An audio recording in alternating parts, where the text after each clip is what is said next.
Hai guys, welcome back to Duniatul Islamiyah channel.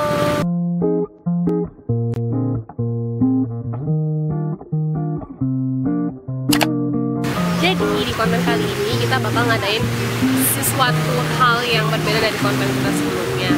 Jadi di konten kali ini kita bakal ngadain sharing tentang profesi kita masing-masing. Nah, berhubung di sini aku sebagai apoteker, jadi profesi aku sebagai apoteker, aku mau sedikit banyak sharing ke adik-adik semua, ke teman-teman semua. Kira-kira gimana sih kalau kerja sebagai seorang apoteker? Terus gimana kuliahnya, susah nggak sih? Terus biaya itu kan berapa? Terus kira-kira prospek kerja apoteker ke depannya itu seperti apa? Dan kita bisa kerja di mana aja sih? Pasti teman-teman pada kepo kan? So, kalau teman-teman pada pengen tahu, tonton video ini sampai habis. Oke?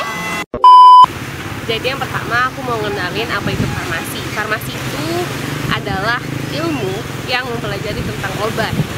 Namun kenyataannya di farmasi itu kita nggak cuma belajar tentang obat, tapi banyak banget yang kita pelajari selain obat, seperti cara bikin obat, terus bagaimana kita bisa membuat obat itu baik, stabil, dan ya bisa bermanfaat. Dan artinya bermanfaat di sini itu bisa memberikan efek terapi yang baik buat pasien.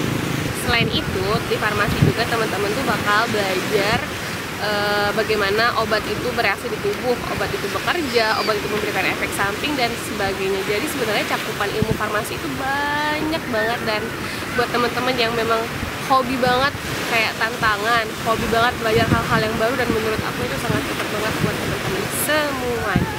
Dulunya aku sedikit sharing ya pengalaman aku di farmasi. Sebenarnya aku tuh bukan yang dari awal pengen terjun ke dunia farmasi ya. Seperti anak muda pada zamannya, aku tuh sama, aku tuh pengen kuliahnya kedokteran, tapi mungkin Allah memberikan rezekinya di jalan yang lain, so aku harus mencoba dunia farmasi, dan ternyata I'm enjoy it, trust me, harus mengenjoy itu. Jadi sebenarnya kita tuh nggak harus kayak aku tuh pengen dokter, aku tuh pengen kuliah di jurusan ini, jurusan itu, karena sebenarnya hal itu tuh nantinya ketika kamu sudah berada di tempat yang sebenarnya bukan zona nyaman kamu pasti bakal belajar, kamu bakal menyesuaikan diri, beradaptasi, dan sepanjang waktu itu kamu akan tahu, oh ternyata asik ya kuliah di farmasi, oh ternyata di farmasi pun aku bisa tahu dan belajar hal-hal yang di kedokteran. Dan itu memang kenyataan ada. Dan bagi orang-orang yang tadinya pengen ke kedokteran dan akhirnya terjun ke farmasi, mereka akan merasa 11-12. Oke, sedikit perkenalan tentang farmasi ya guys. Sekarang aku lanjut. Kemarin aku udah bikin Q&A.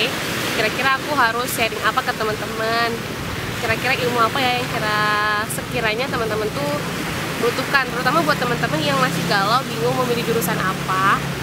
Terus kenapa sih harus pilih farmasi? Kenapa? Karena dia berlawanan sama kedokteran, teknik, psikologi, dan lumayan jurusan yang lumayan terfavorit ya kalau menurut aku, dan terupdate juga. Kalau nggak salah kemarin tuh dia termasuk ke 3 kali ya jurusan favorit yang banyak diminati setelah kedokteran dan juga psikologi. Terus gimana sih prospek kerja? Karena kebanyakan tuh teman-teman mungkin mikir ya, kalau kuliah di farmasi itu pasti kerjanya berguna sama obat-obatan. Nah, aku tuh nggak suka bau obat, gak enak kayak gitu.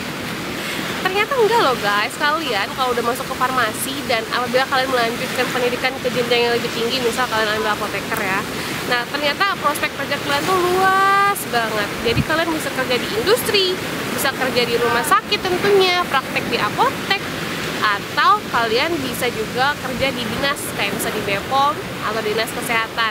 Dan aduh, itu duitnya mengalir guys.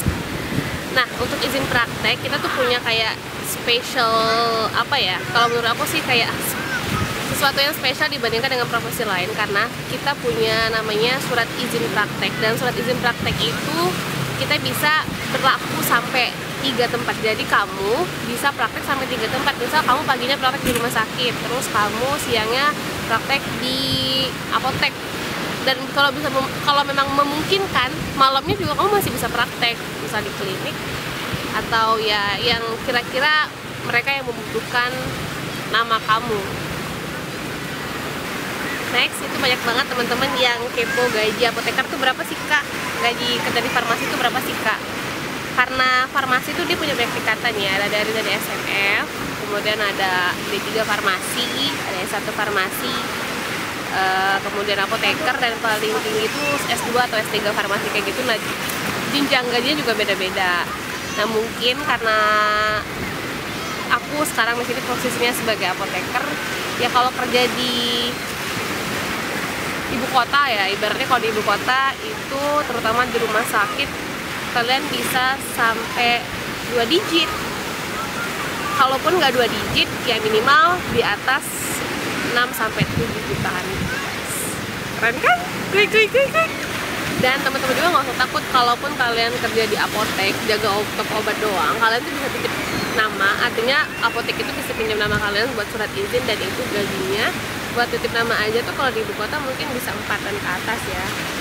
So ya kalian bisa bayangin lah ya, kira-kira kalau misalnya apotekernya standby itu bisa sampai 6 juta ke atasnya gitu. Dan itu kalau di ibu kota. Beda lagi kalau misalnya kalian kerjanya di daerah ya, biasanya itu mengikuti UMR daerah, dan tapi kebanyakan sih pasti di atas 4-5 jutaan gitu ya. Cuman ya perjuangan selama kalian belajar di farmasi itu memang kerasa dan terbayarkan setelah kalian menerima salary yang kalian dapatkan. Dan menurut aku itu benar-benar teman-teman pasti bakal merasakannya kalau teman-teman coba masuk ke farmasi.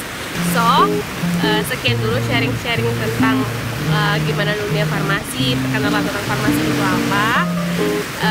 Di next konten berikutnya aku bakal sharing materi UKAI. Jadi buat teman-teman yang mau ujian kompetensi apoteker Indonesia, jangan lupa nonton. Terus kalau memang untuk kalian bermanfaat dan membantu kalian untuk belajar UKAI, kalian bisa share ke teman-teman kalian.